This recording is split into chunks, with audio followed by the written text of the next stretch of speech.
என்னது ஒழுங்கா படிக்கலாம் தலையில கம்பி வச்சு தட்டுவாங்களாம்? இல்ல புரியல. ஆமாம் கைஸ், இந்த வீடியோவில் ப்ரோ கம்பியை வச்சு என் தலையில் என்ன பண்ணிட்டு இருக்காங்கன்னு பார்த்தீங்கன்னா, எனக்கு காது கேட்குதா இல்லையான்னு டெஸ்ட் பண்ணிட்டு இருக்காங்க.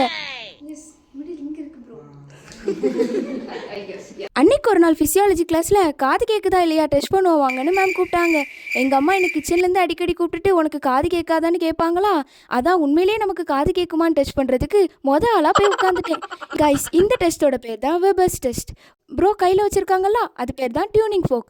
இந்த டியூனிங் ஃபோக்கை ஏதாவது ஒரு ஆப்ஜெக்டில் ஸ்ட்ரைக் பண்ணிவிட்டு நம்மளோட தலையில் எந்த இடத்துல வச்சாலும் நம்ம காதில் சவுண்டு கேட்கும்.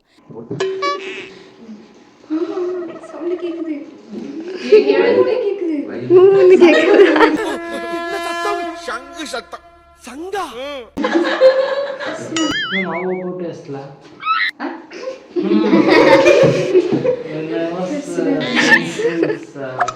அது எப்படா தலையில் கம்பி வச்சா சவுண்டு கேட்கும்னு கேட்டிங்கன்னா, நீங்கள் சின்ன பிள்ளைல உங்கள் அப்பா அம்மா வயிற்றுல காது வச்சு கேட்டிங்கன்னா வயிற்றுல கொடுக்கு முடக்குன்னு சவுண்டு கேட்கும்லாம்.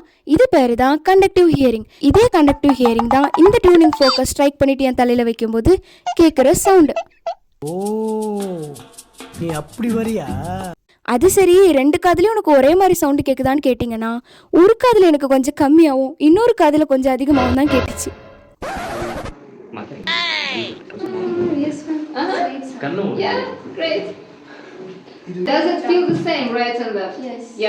உண்மையே சொன்னா எங்க நமக்கு காது கேட்காதுன்னு கண்டுபிடிச்சிருவாங்களோன்ட்டு ரெண்டு பக்கமும் ஒரே மாதிரி தான் கேட்குதுன்னு சொல்லிட்டு தப்பிச்சு ஓடி வந்துட்டேன். உங்க அம்மா உனக்கு காதே கேட்கலையான்னு உங்களை பார்த்து கேட்டாங்கன்னா இதே டெஸ்ட்டை பண்ணி பார்த்து உங்களுக்கு காது கேட்குதா கேட்கலையான்னு கண்டுபிடிங்க. இந்த வீடியோ உங்களுக்கு பிடிச்சிருந்துன்னா நம்ம சேனலை சப்ஸ்கிரைப் பண்ணுங்க. மறக்காம இந்த வீடியோவை உங்க காது கேட்காத ஃப்ரெண்ட்ஸுக்கு ஷேர் பண்ணி விட்டுருங்க. பாய் காய்ஸ், ஸ்கூல் கூ.